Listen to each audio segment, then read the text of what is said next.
against 7 strangers, does that not make you a serial killer? So I didn't kill them every day, did I? Did I go out there every day and say, I'm gonna kill? If I did, there would be Well, no, hundreds. it took you 12 months. Then he brings up Rex again, and that's when I just looked at him and I started stabbing him. If I had shot my own children, would I not have done a good job of it? Because, first of all, women generally don't commit crimes this heinous. Right. This is usually the domain of men. That's unfortunate. Hi, Gabe. Hey, Danny. How are you doing? I'm doing pretty well. Just getting ready for this wedding. We were talking about it right before we hit record, and congratulations to our friend who we will leave unnamed because we don't want you people to know who we are. Yeah. You ready for it to be I'm happen? I'm as ready as I can possibly be. That is true. Yeah, I'm excited as well. I like weddings. Why? You drink. We can drink now. I found that when I'm in a social setting, Yeah. I drink more. This is a social setting. It's not the same as being surrounded by like a bunch of people you don't know. Oh, so it's the stranger element that makes you want to drink more. Yeah. That sounds healthy. Yeah. But how are you otherwise? Okay. Well, do you remember how we were supposed to record, I don't know, yesterday? Yeah. Okay, so today's Monday. We were supposed to record Sunday, but on Saturday, my life got derailed again. Is it at all related to the wedding? No. Interesting. Yeah, I'm not really too involved in that. I'm just going to show up on whatever day the wedding's The on. first. There you go. I mean, we don't know because they can track us with whatever.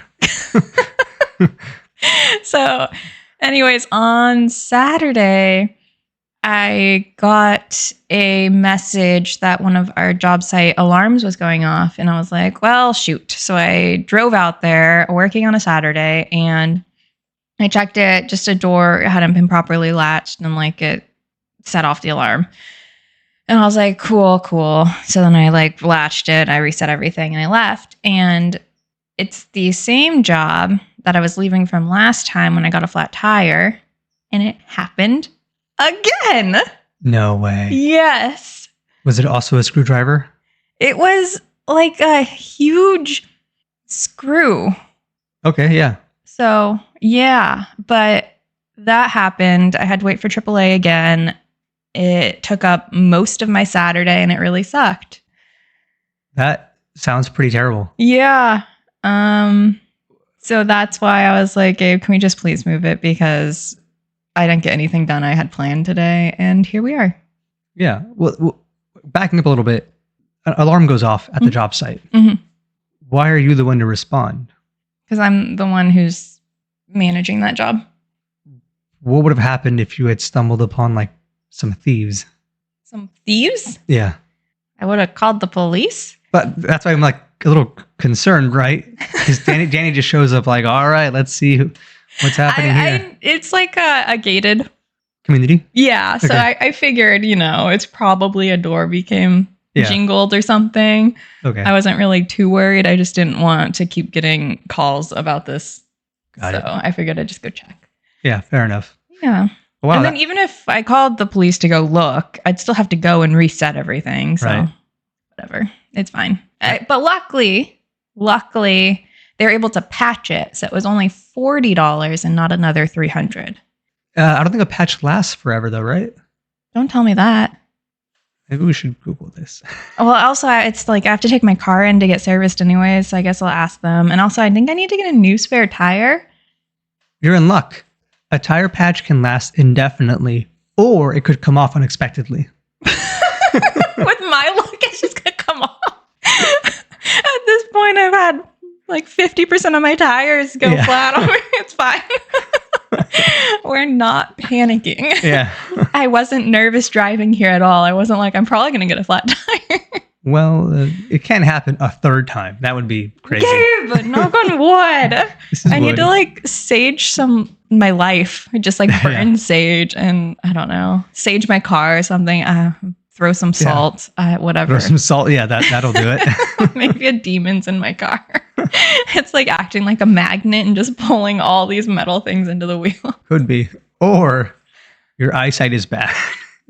Who can see a screw in the How big of a screw? The screwdriver, I think you could have probably seen. Okay, who looks at the road when they're driving? I do. Like the road? I look at both. Okay, well, I don't know. It's fine. Well, actually then, okay.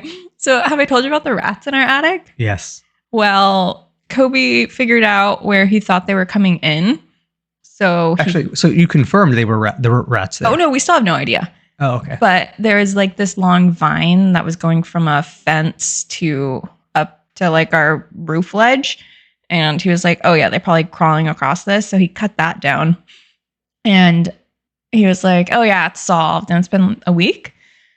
And then last night I heard him again. And they were so loud. And I'm like, I don't think those are rats. But neither Kobe nor I will go up there. Why won't Kobe?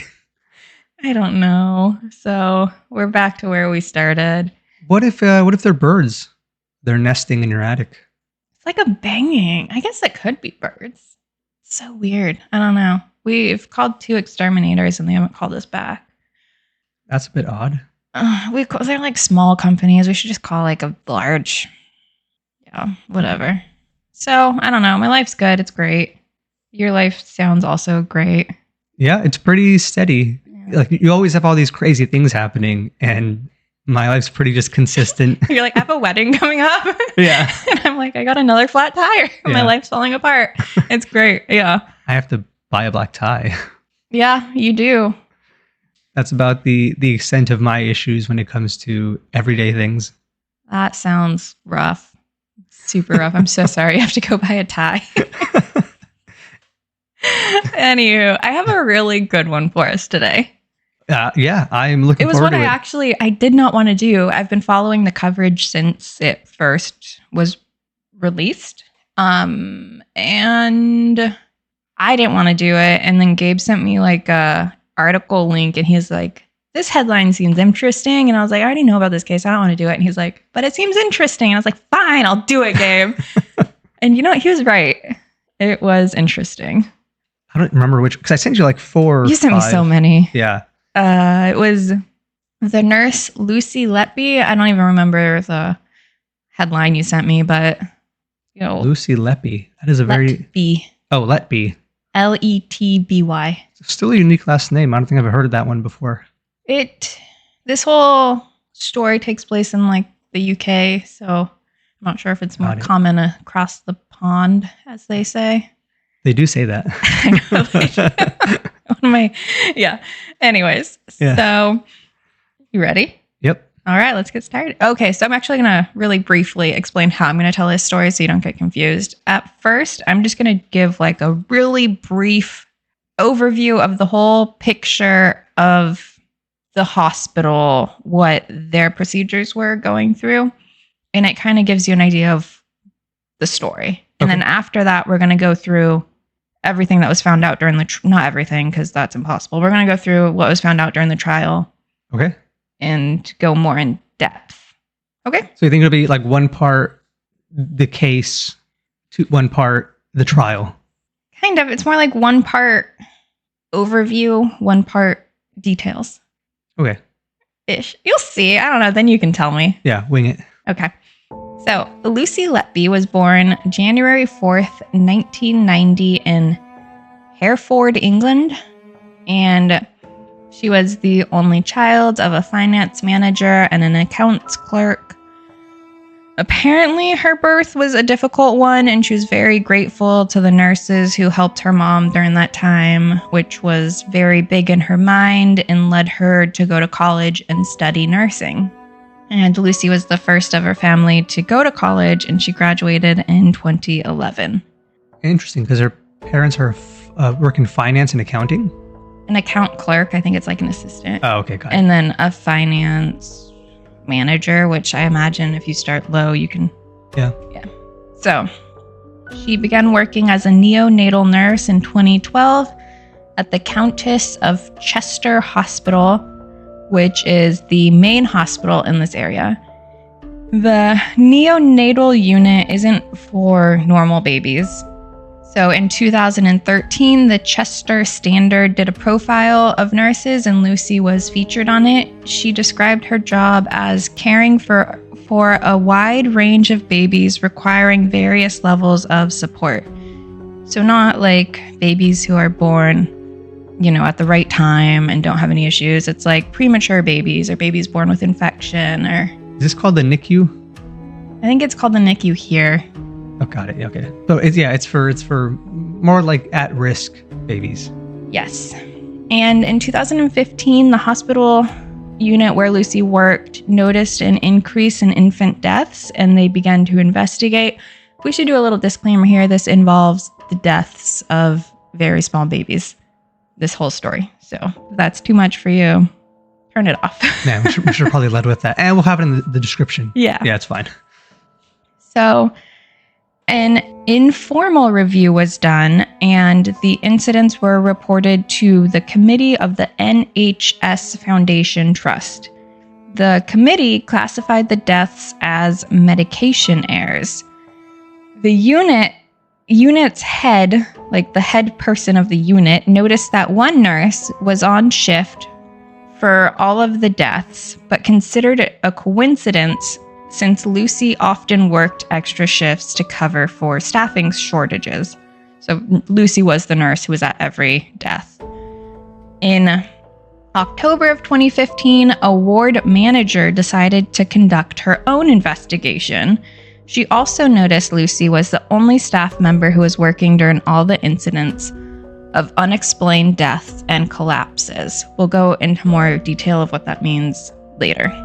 She notified the lead neonatologist and management, but concerns did not go anywhere. And then in February of 2016, another review was done, and it again was found Lucy was the only connecting factor between the deaths. In February of 2016, a doctor who worked on the unit named Dr. Ravi was a pediatric consultant, and he was uncomfortable with Lucy working in the unit. So at this point... Wait, because of what the reports have said so far, or through some other personal connection? Because of what he is seeing as far as the deaths and her being there, because he works on the floor, and also we'll go into it later. You'll see.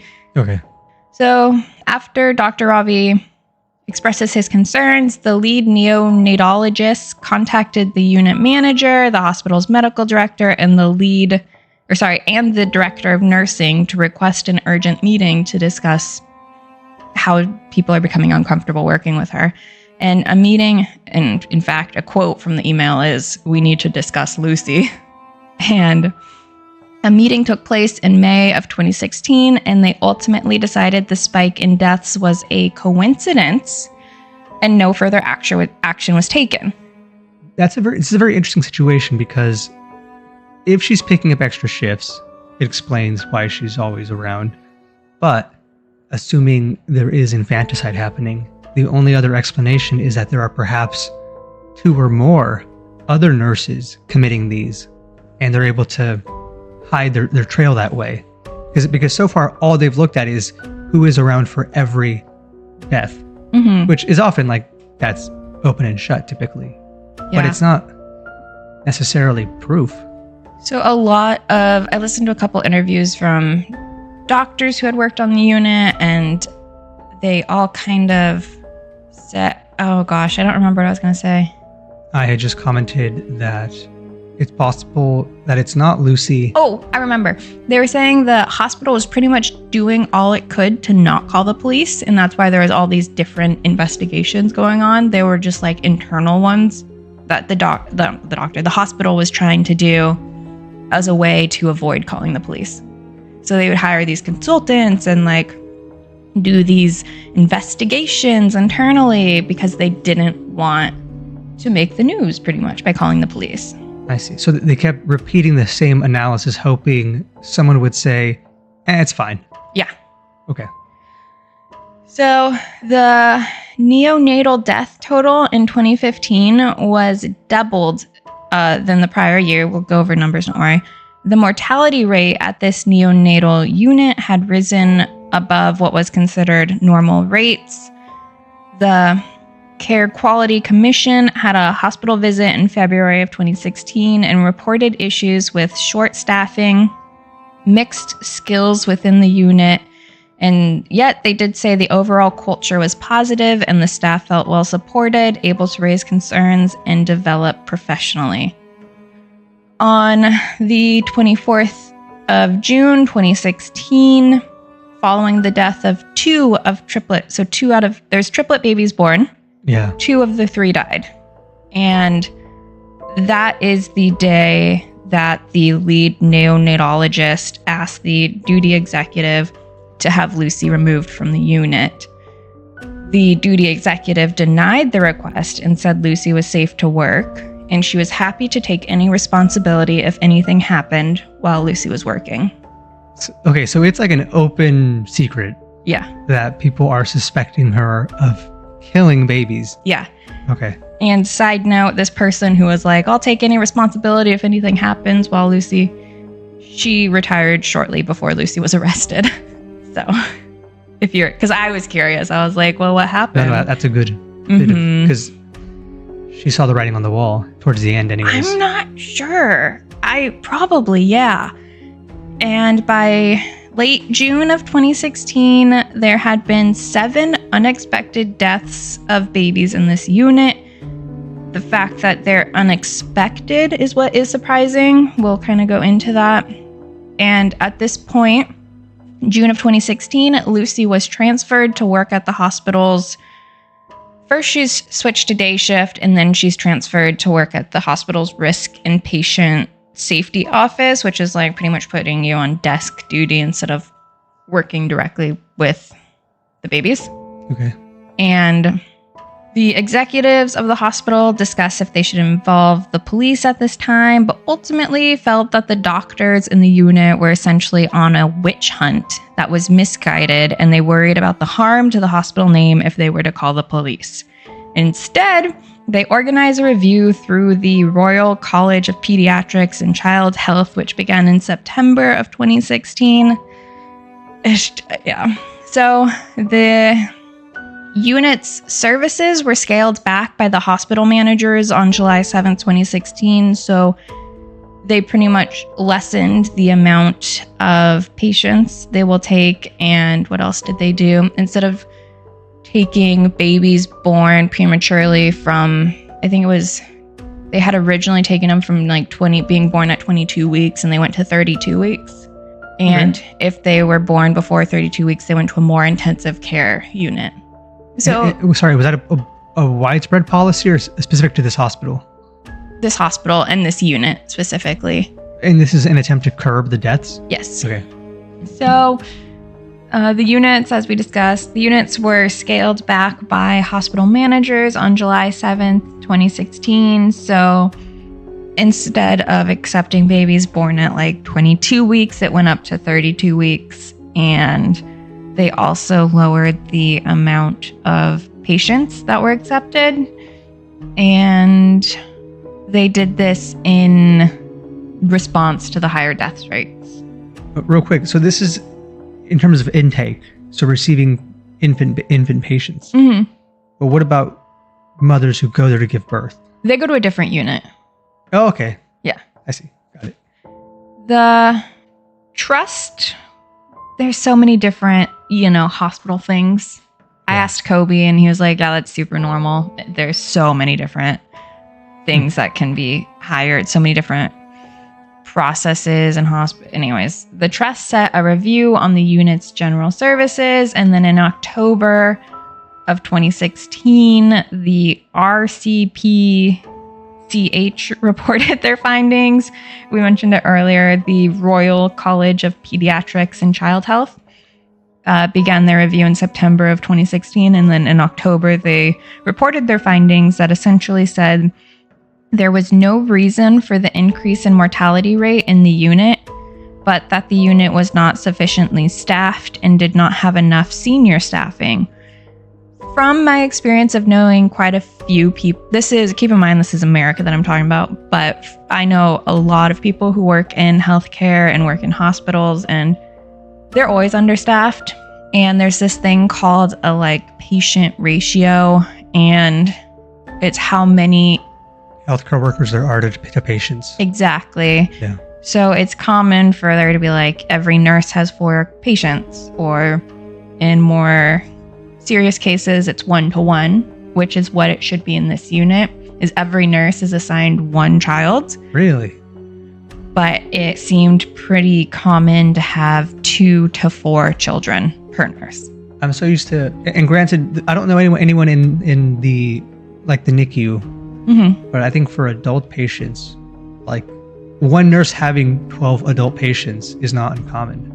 That is highly uncommon. Really? Yeah. I know someone, think and it that's the should- ratio she gave me. Ooh, that's terrible. Yeah. It must not be like a super serious. Oh no. Yeah, Unit. it's not like Okay. that. Yeah. Yeah. Wow, that's rough. Yeah. And where was I? So it's common, which is unfortunate.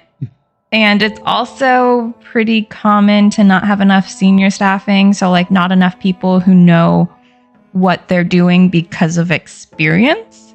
Does that make sense? Like a lot of new hires. Right. There you go. Okay. And you come out of school knowing a lot of theory Mhm, and but even some practical skills, but it's very different when you go into a live environment. Exactly. Yes.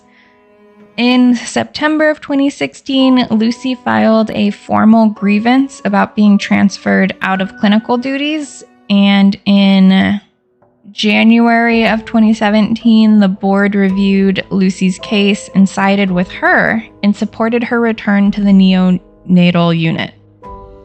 Okay, I'm seeing some issues here. We'll hold that thought for another bullet point. Okay. And then in February of 2017, the consultants and doctors who requested that Lucy be moved to the desk job were ordered to write an apology to Lucy. Based on what? They said that there was not enough evidence that she was doing anything and that, babies die. I don't know. That's me guessing. Okay, is there any evidence that she's killing babies? No, not so far. Is there a correlation? Yes. I would like to know, since being moved out of the unit, what is the death rate? It has gone down back to normal. That's all I need. But keep in mind that they changed their services offered yeah. like really soon after she was moved.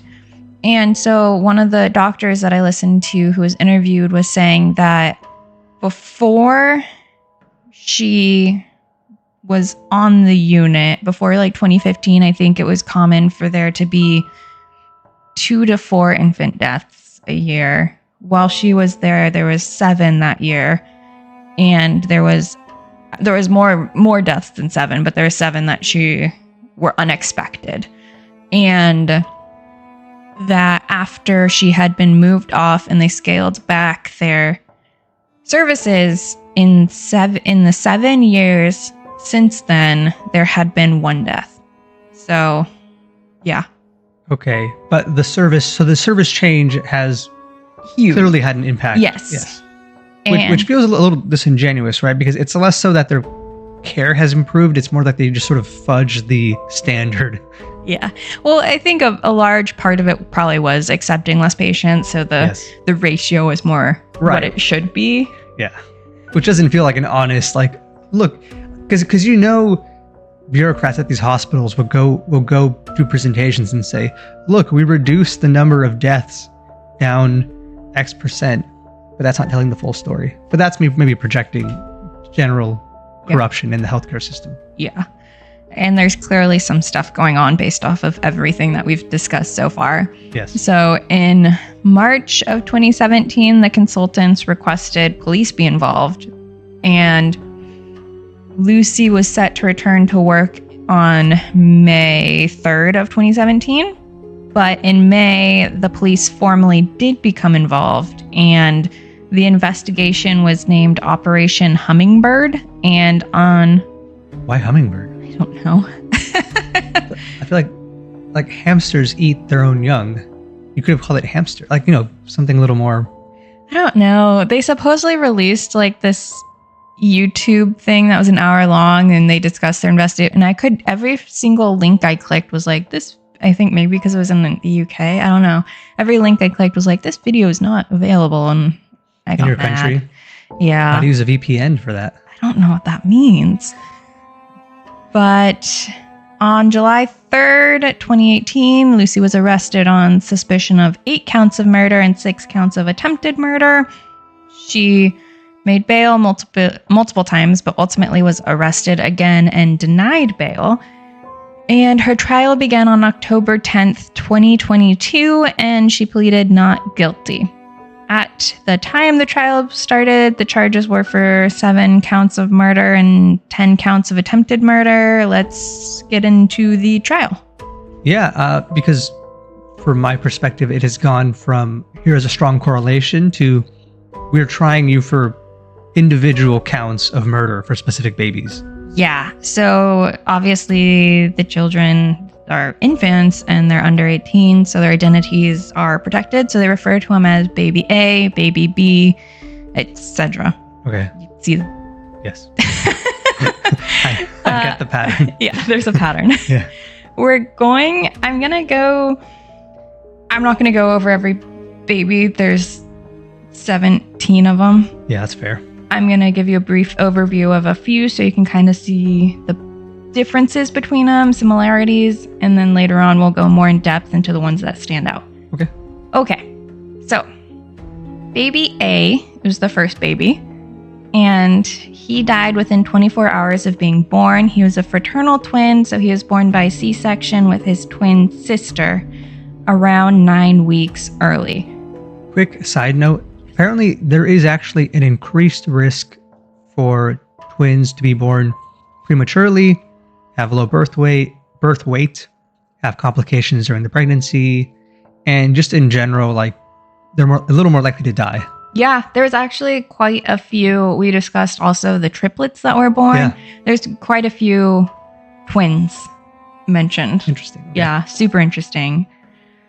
So they were born 9 weeks early. The mom had been admitted to the hospital and she was a high-risk pregnancy. They had been trying to get pregnant for a while, and then soon after he was born, he was breathing on his own and considered stable. He was assigned nurse Lucy Letby. Baby A suddenly stopped breathing that night after he was given a glucose drip by nurse Letby, and the staff rushed in to help. Unfortunately, the baby could not be saved. The doctor who rushed in to help when the baby stopped breathing was so affected that he took months off after the death. So it was not common for them to lose a child that was considered stable. Lucy took the baby's footprint and handprint and a lock of his hair for the parents. It's not mentioned if she did that any other time, but it was mentioned for this one, so I thought that was interesting. A post-mortem was ordered due to worries that whatever he died from could impact his sister, who was still alive, but nothing was found. To note, there was an odd rash found on this baby, and future babies will have the same rash that nurses say they hadn't seen before. Rash. That's new information. Yeah. And 5 days after baby A dies, there's a group message between the nurses checking in on Lucy to make sure she's okay. A lot of people speculate that how people reacted to baby A dying and like checking in on her and that kind of thing might be motive because she got all that attention. Interesting. So it's like a formerly known as Munchausen's by proxy kind of situation. Yeah, kind of, yeah. But she still says she's innocent at the time of this recording, so the motive's unknown. If she did it or not, we will discuss that at the end, what we think. So 5 days after baby we already discussed that. So Yeah. on to baby B. Baby B is the sister to baby A. Oh, damn. Yeah. So the other twin. Yeah. So baby B was actually placed on a ventilator and needed more care than baby A. The parents refused to leave their baby until the night shift took over, and the parents were told, like, go get some rest, and they did, so they left. And Lucy was not the assigned nurse, but she did help the designated nurse feed baby B And soon after the baby's monitor went off, like the alarm that something's happening, Lucy went to check and then raised the alarm that the baby had stopped breathing. She had the same rash as her brother. A breathing tube was inserted and baby B was able to be stabilized. So she survived. Very interesting, though. So I suppose Lucy had access to the baby because she's the one who sounded the alarm. She did have access, yes. Okay. And she also was helping that nurse take care of baby B. Was she ever in the room alone with it? Yes, probably. Yeah, because she's the one who raised the alarm. Okay, yeah. For a second, I thought maybe that could be a piece of evidence in her favor, but no. No, she had access to every baby on the unit. Every nurse did who was on that unit. That when their shifts are scheduled. I was like, how do I phrase this? Yeah. Okay. Where are we? Baby C. Baby C weighed less than 2 pounds. That's tiny. It must have been very premature, right? Yeah. And it's actually, I think I mentioned this somewhere, but it was in the trial. I think the defense is like that baby shouldn't have even gone to this unit because they weren't equipped. He should have gone to a more intensive care unit. Yeah. So, but he was considered stable enough for his breathing support to be reduced. And on the night of June 13th, Lucy was not the designated nurse of baby C. Lucy was designated to another baby who is not part of this case. The designated nurse was named Sophie, and she was new, and she was supposed to be under the supervision of another nurse. He had his first feed at 11 p.m., and 15 minutes later, he stopped breathing. Sophie said she heard the alarm monitoring his breathing and heart rate go off, so she ran back in and she found Lucy there. Lucy says that she had heard the alarm go off and she came in. And that is common. Yes. I will say, if you work, at least from what I know, is if you work in the hospital, you hear an alarm go off, it doesn't matter if it's your patient, right. You go in. But I'm just saying, though, it's a bit of a flag. There's a lot of coincidences, a lot of strong correlations here. Yeah, but he did recover. 15 minutes later, he collapsed again. So this case mentions unexplained collapses and deaths. Collapses is like, they either their heart rate drops, their breathing, something goes wrong. That's what they're talking about. So 15 minutes later, he collapses again. She once again found Lucy at the bedside after hearing the alarm, and they put him on machines, and he lived for an additional 5 more hours. At this point, they call in a priest and minister to be there when it became apparent he would not survive. A post-mortem was done, and his death was put down as natural causes. However, while looking through the notes later, it was concluded it was probably not natural. They think, again, by the time this happened, they couldn't really look for what they thought the death was because the baby's body was gone. But reading the notes and looking through it, they think air was put directly into his stomach, according to a doctor. And Lucy once again began exchanging messages with her coworkers about the death, and Lucy is discussing how horrible it is to lose another baby. Surely at a certain point, the other nurses in the group chat are less sympathetic and more like, yeah, that's wild, dude. Well, no, at this point, it's been 2 deaths and 1 collapse.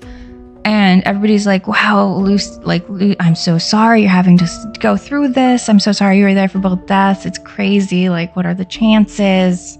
But, in a year, what are the chances of 2 of your tires going flat in less than a week? That kind of thing. Bad luck just happened. But nobody really seems like they suspect her at this point. Everybody's genuinely, feels really bad for her. And I got the impression that she's kind of the go-to nurse, if they need additional help, because she lived near the hospital and she also doesn't have any kids or pets. So it's easy for her to take on additional shifts. Yeah. And the defense, as I said, wasn't equipped the defense says the hospital wasn't equipped to be treating this 2-pound baby and he should have been transferred to a specialized hospital. And they also say it was inadequate to have such a new nurse on such a unique, specialized case.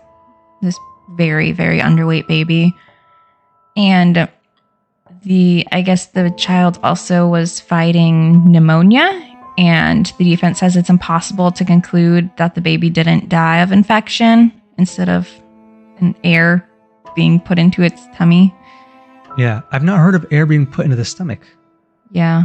That's a new one to me. Yeah, well, I think it's one of the only ones that happens to. She also does the one where, well, we'll get there.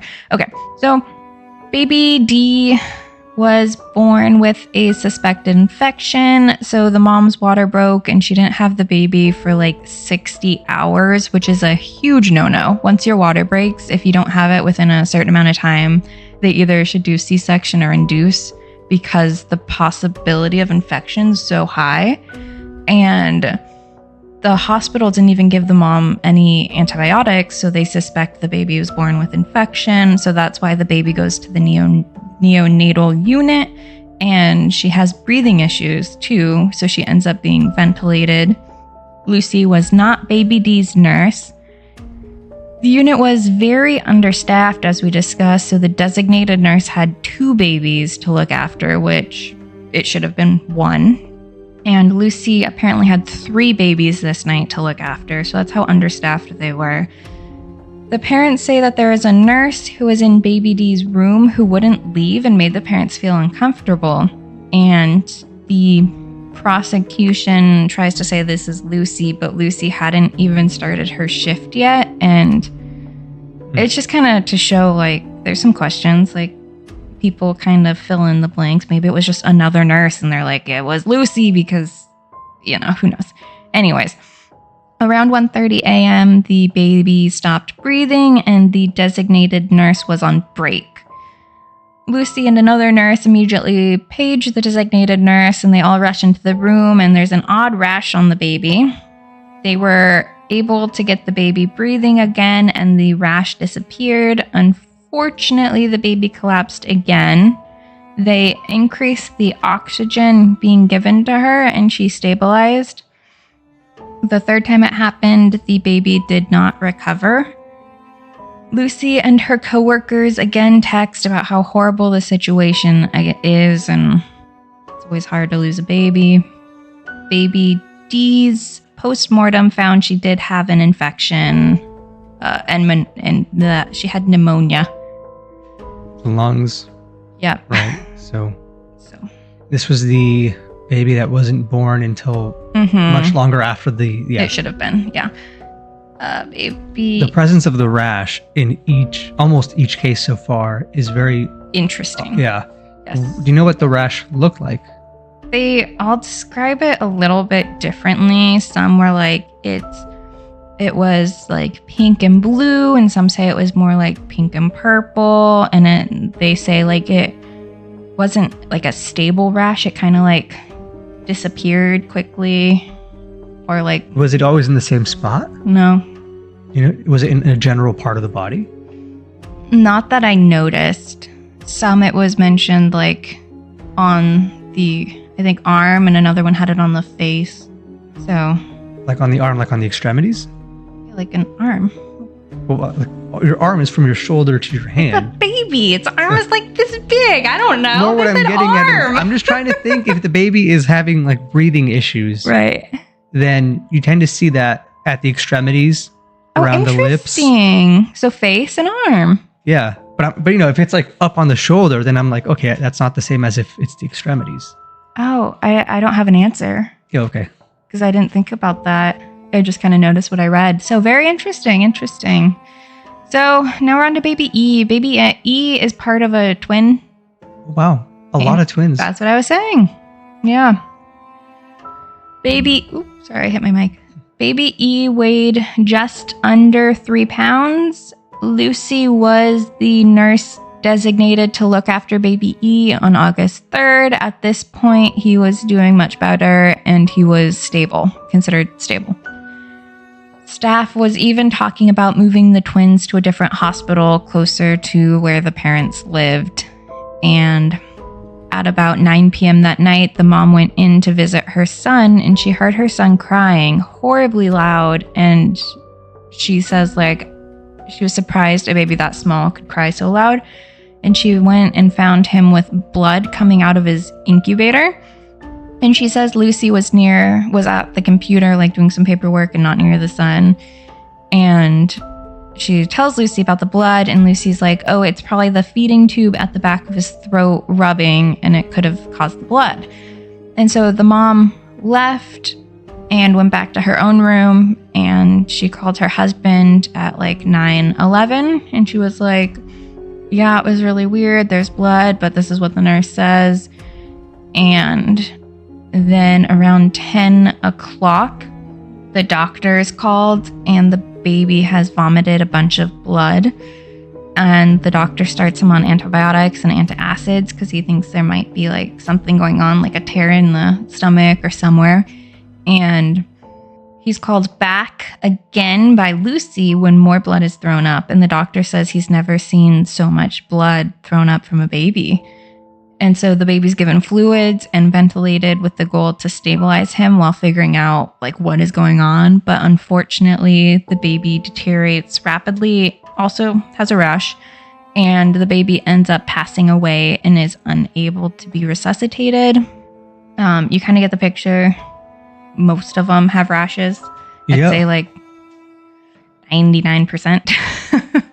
Yeah. And that kind of gives an idea of how they all have similarities, but they're also different. You know, it wasn't the same exact scenario for each one. And ultimately, there are stories from baby A to baby Q. Not all of them are deaths. 7 of them are deaths. 10 of them are suspected attempted murder. Following the collapse of baby Q is when Lucy gets the phone call asking her to not work her night shift when she's moved over. So the last ones were, I can't do the alphabet. The P, Q, what's before P? O, P, Q? Anyways, the last 3 were like the triplets. And that's when she's then asked to not come in for her shift. She's called at like 6 p.m. on June 27th, 2016. And she's asked to not come in to her shift. And she usually starts her shift at 7 p.m. So she starts like freaking out. She's like, why am I asked to not come in so late? And she starts texting her nurse friend, and she's like, I was just asked to not come in. Do you think something's going on? And the nurse friend's like, no, I'm sure they're just trying to, you know, like look into why so many babies are dying. It's nothing to do with you. Don't worry. NBD. And this is when Dr. A comes in. She leans on Dr. A. So Dr. A they don't release his name. I'm not going to. He's a doctor that she works with, and she Facebook messages him and she's like, why? I'm just learning that I'm not supposed to come in. Like, why are they texting me so late? Should I be worried? Is something going on? And he responds and he's like, don't worry. They're just checking on things. You did nothing wrong. And like really consoles her. And another speculation of motive is that she has a crush on this doctor. And he, you know, every time a baby died, she would go and she would be like, console me. Like, I don't know, you know, like that's possible. And also if he was the doctor working, he would be the one who like comes and then she would see him. But it wasn't always the same doctor. So that's not like a pattern, but you know. That's an interesting idea though. If all of these... It reminds me of that funeral thing. Yeah. If all of these deaths only occurred when he was at least working that night as They well. did not. Okay. But yeah, it is a possible motive, I guess. I think she just had a work crush. I mean, it kind of fits in with the motive of she liked the attention. Yeah. So she was at first moved to day shifts because they had more people during day shifts. And, you know, like they had more people. There's more people around. That's kind of why a lot of nurses I know who work night shifts like working night shifts, is because usually the families aren't there. It's not during visiting hours. There's not the same amount of staff there. There's not the, what are they called? Like people in charge who work normal hours. They're not there. Bosses? Yeah. Yeah. So like she's moved to day shifts because there's more people to watch her. I see. And where was I? So then on July 6th, Dr. A messages Lucy and he's like, you need to keep this to yourself, but we had a meeting this afternoon and they looked at everything for baby O to baby P and all documentation? LMNOP, that's only 2. So anyways, alphabet man. And they looked at all documentation. Yeah, because, you know, when you're a nurse, you document everything. Yeah. And Lucy, you look great. You responded to each situation appropriately when you have nothing to worry about. It's freaking doctor, man. And on July 15th, everyone in the unit gets an email about how staff is going to be interviewed. And on July 19th, she was moved to another unit and then quickly into risk and safety practices, which is the desk job. And then September is when she files that formal grievance about how they like had no right to move her and she wants to be put back into where she was working on that floor. And Lucy is arrested in 2018 and her house is searched and police find Post-it notes that were covered in these small writing. You can Google if you want, just Lucy Letby Post-it notes. And on one Post-it note, she scribbles Dr. A's names. It's redacted, you can't see it. And she wrote, I can't do this anymore. I'm the bad guy. She scribbled a few other coworker names. She also scribbled some of the baby names who had died and she wrote, it is your birthday and you are not here. I'm so sorry. She also wrote help in very bold letters. And she wrote, I am sorry. I am evil. I did this. However, the defense says these notes were written after she was accused of killing the babies. And it's like her questioning, could she have done something different that would have saved them? And Kobe said that's normal to feel that way. Yeah. It wasn't until the part where she said she's evil that I thought, okay, this could just be someone coping with grief. Mm-hmm. Saying she's evil is a little more damning. I mean, I personally don't think the Post-it notes show any sign of guilt, in my opinion. I think it could easily be the ramblings of somebody going through something very stressful and questioning themselves. And I don't know. Anyways, they also found what they call handover sheets. It's like sheets that when you're switching shifts with another nurse, it like details what you've done. Yeah. Yeah. But and the defense, and there was like a lot of them, like over 200 handover sheets. And makes sense, right? Every shift you would have. Mm-hmm. Well, the thing is, you're not supposed to take them home. You're supposed to shred them. Oh, they found them at her place. Yeah. Oh. And they contain like patient information. So that's just something you shouldn't do. And they found like a paper towel where she wrote some like notes about what she had done during like a resuscitation of a baby that ended up surviving and just stuff like that. Like, I don't know. I don't personally think there was anything like a smoking gun found, personally. There was also a piece of paper where she had scrawled Dr. A's name and like put a little heart. Like, she clearly had a crush on him, in my opinion. Some people are like, no, she didn't. I think she did. It's up to you. Why I've never scribbled anybody's name ever. And I'm around the same age as her. I'm a little bit younger, but yeah. So again, she like had posted bail a few times, remember? Yeah. And then in 2019, they searched her house again and found another note where she scribbled stuff. It was like the same kind of thing, you know? And then they also found that she looked up the parents' of the dead children on Facebook. And Not unusual.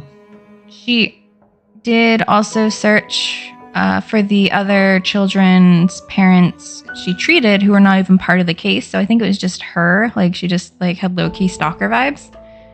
And okay, so we're gonna get into what I consider the like biggest part of the case. Like the biggest, like, I don't know, you'll see what I mean. You mean like the most damning piece of evidence? Yes, the part where I'm like, something's going on. Like, it's obviously not just these babies who are stable or dying, but two of them. There's baby F and baby L. Okay. They were given insulin, even though it wasn't prescribed to them. So it's claimed that the baby's intravenous feed bags were contaminated. So babies, they're given, there's like that bag that hangs. Yeah, with the IV fluids in it. Mm-hmm. The trial, let's see, how do I do this? Okay, so let's just go into baby F's story. So baby F was not Lucy's patient, but from what I understand, they think that Lucy messed with the feed bag that was locked in the locked fridge, and she added insulin. So she helps baby F get one bag before her shift ends. Then baby F gets a second bag after she leaves. They think both bags were contaminated, which would mean that she would have had to tamper with the bag in the fridge before she left. And maybe it was a coincidence that baby F got the second bag. Maybe she was just doing it to tamper with babies in the unit, like because so many were dying. Maybe she was trying to cover her tracks and be like, tamper with one in the fridge and then leave and have something happen. Interesting. Yeah.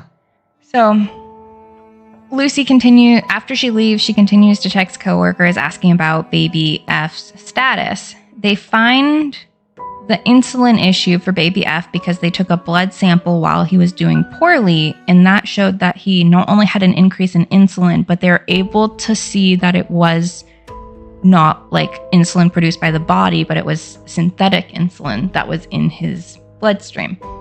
And what had happened was that he had that bag that she had helped hang that had insulin. She left. He got the second bag. He wasn't doing better. Luckily, they were able to like test his blood sugar pretty easily, and they could tell like he needs sugar. So they're able to give him that glucose and stabilize him. They just couldn't figure out why is it taking so long for him to fully stabilize. It's because he was getting insulin, which is why they think it was the feed bags. He's okay. He survives. They think baby L's kind of similar. On April 9th, Lucy was on her 4th day shift in a row. You should not have 4 shifts in a row, by the way. You usually get 3 because they're like 12-hour shifts. Yeah. Whatever. So she was not in charge of baby L, but she did have 2 sick babies she was in charge of. So see what I mean? It's normal to have more than one. And baby L's blood level started to drop, and he was signed off to get glucose, and he got it, but his blood level continues to drop. The doctors once again increased the glucose, and his blood was taken for testing. After this shift, Lucy goes home and has a few days off. Eventually, the baby's blood sugar stabilizes and he's okay. However, the blood sample that was taken shows that the baby had received synthetic insulin. And to me, this is the biggest thing because it's like so blatant, like what happened. And Lucy had access and she was there and, Yes, but did anyone else also have access? All the nurses on the unit. Exactly. There's only one set of keys. Yeah. And they just kind of handed them around, and there's no log to keep track of who has them. There's no log to keep track of who goes in the fridge. So, yeah. Okay. Even if Lucy committed all of these murders and attempted murders, and it looks to be the case, there is clearly another issue here at play, which is more like process oriented. Yeah. Like having a log for who has access to these keys and who's opening that fridge full of the IV bags That seems critical. I don't necessarily think, I don't know, maybe what they could do is get like a little thing where it's like an ID scan to open it. Was that even available back in 2015? I don't know. I mean, yeah, probably was, but even a paper log would have worked. Because let's say Lucy did this. Right. She messes with an IV bag and she doesn't log it, right? At least you would have something. You would have something to work off of by process of elimination if everyone else is logging what they're doing. Well, she could log everything except for, I feel like paper wouldn't do anything. No, it gives you another piece of data. I guess. Because Lucy either has to write she at least opened the fridge to do something, or she has to not write it, and then that leaves the possibility of someone seeing her and not logging it. Yeah, and then she didn't log it. That's true. Suspicious. That's fair. So, moving on, the prosecution has called so many people to the stand. So many. They called experts, they called nurses, they called doctors, they called so many. The defense calls 2 people. Lucy's one of them, and the other is this maintenance guy for the hospital building. And I guess there's occasions when the toilets and sinks would like regurgitate sewage. It was like a really old building, and Right. The defense was trying to say that the hospital was unsafe and that could explain the high death rates. However, yeah, sure, that makes sense, except at one point Lucy went on a 2-week vacation, and in that 2-week vacation there was no deaths or sudden collapses. So is that a coincidence, or is it that Lucy wasn't there? Yeah, I mean, look, I'm of the opinion that the correlation here is very strong. But is that proof? Do you see why I'm so conflicted? It's so frustrating. Anyways, so she's ultimately, do you want to guess? She's probably found guilty. I mean, it's very, nothing there is the smoking gun, but it's very damning. Yeah. Lucy's there, babies die. Lucy's not there, babies don't die. I mean, like, how do you? Yeah. So ultimately, she's found guilty of 14 of the 22 accounts of what she was accused of. Some babies had like multiple things. A judge sentenced her to a rare whole life term for the sadistic murder of 7 babies. Lucy is one of only 3 women alive to have been given such a jail term in the UK. She was sentenced at Manchester Crown Court. Her files for appeal have been denied thus far. I think if this had happened in America, she would have gotten off. Really? Yeah. Why is that? Casey Anthony.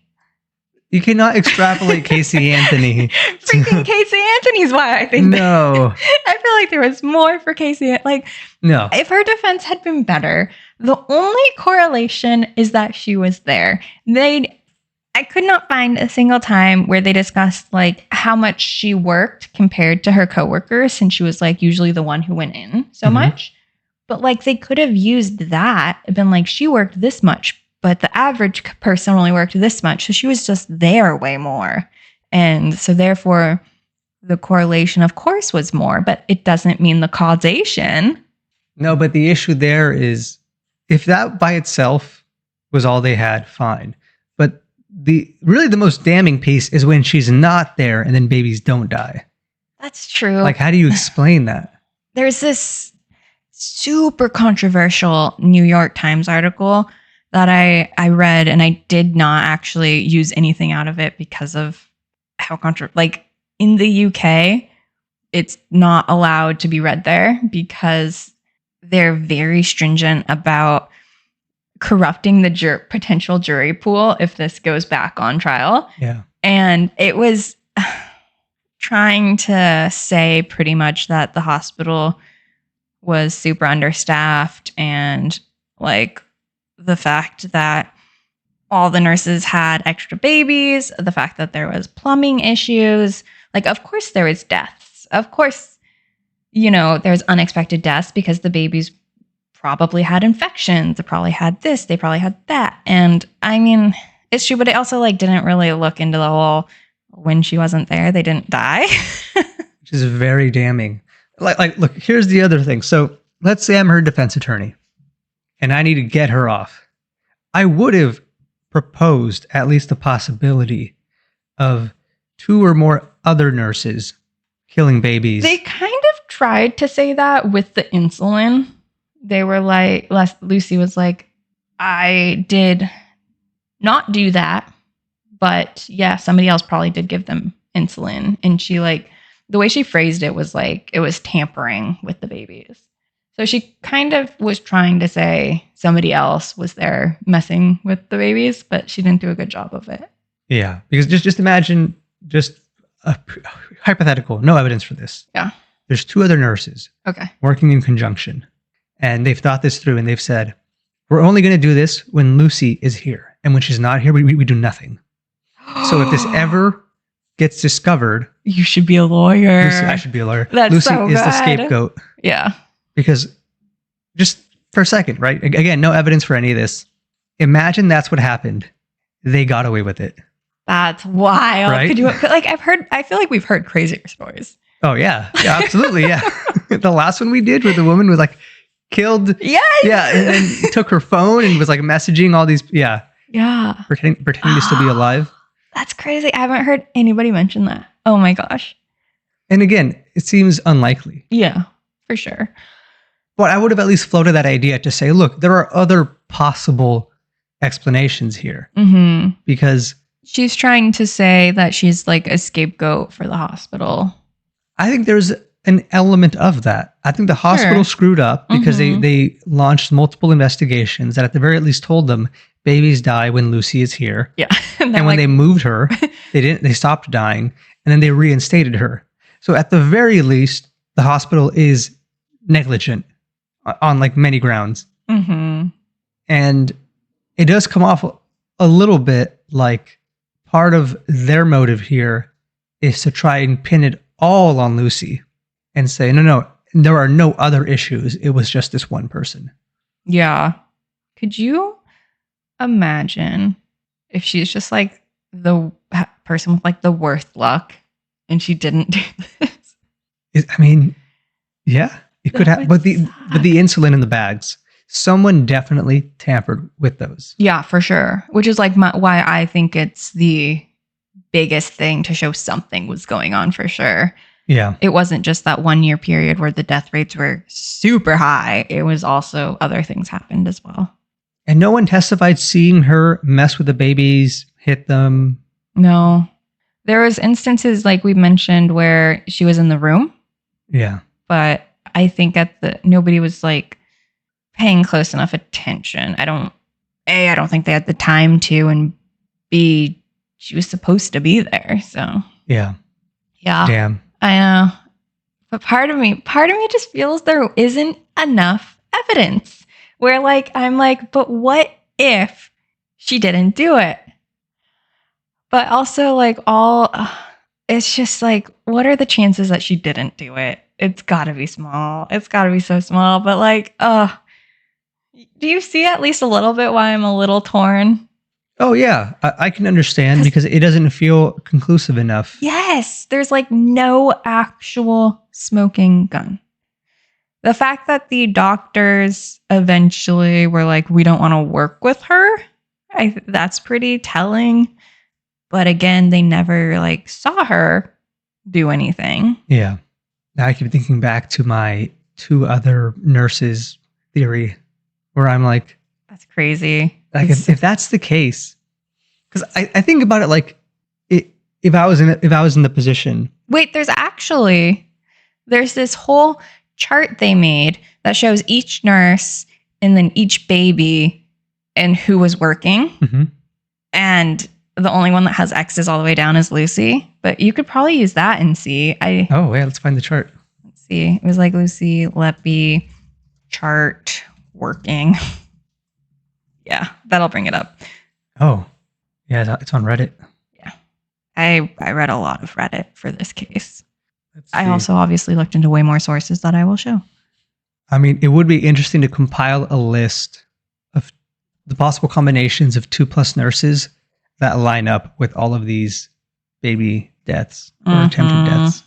It's so interesting. Wow, she really does work a lot. Right?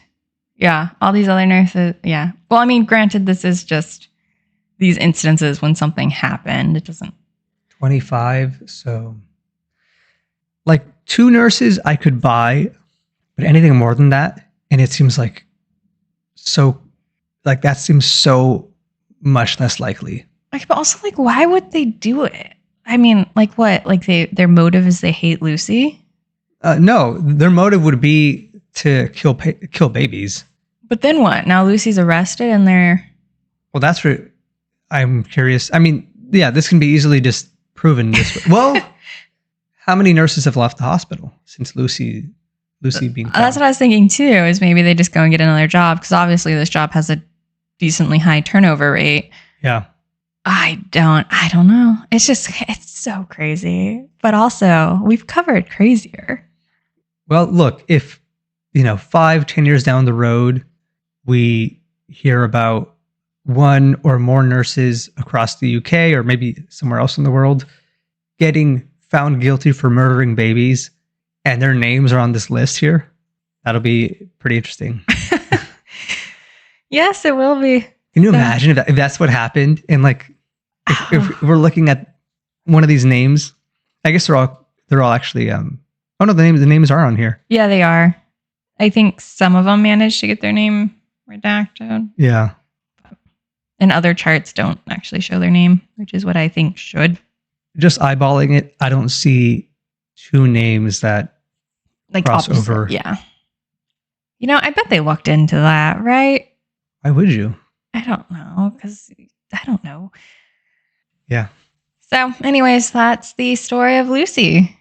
So she, to this day, I say to this day as if it's not like a pretty recent case, It's pretty recent, yeah. but she insists she's innocent. Yes, and her parents do as well, and she has some friends that do as well. I did think it was very telling, though, that the defense didn't call any character witnesses that were coworkers. I thought that was odd. So Maybe they found it wouldn't have helped, or maybe no one wanted to. that might be it, yeah. I don't know. But maybe no one wanted to, less so because they didn't believe her, and more so because they didn't want to be in that limelight. Yeah. I mean, if you knew your coworker, innocent or not, was screwed, would you be a character witness? I don't know. Yeah, maybe. I don't know. Yeah, I don't know. It did stand out to me, though. Yeah. Well, So, yeah. overall, Danny, a very interesting case. I don't think it's as controversial as you think, though. There is some controversy. I stand by the fact I think if she was here, she would be walking free, or in Canada. Oh, no. In Canada, maybe. But Casey Anthony's case was, one, the defense or the prosecution bungled it. They didn't have a tech guy who knew to search other web browsers. That's a huge misstep. Yeah. And that was the closest thing to a smoking gun they had. Yeah. And then everything else was Circumstantial, I guess here's what I mean, like though. this case. But here's what I mean.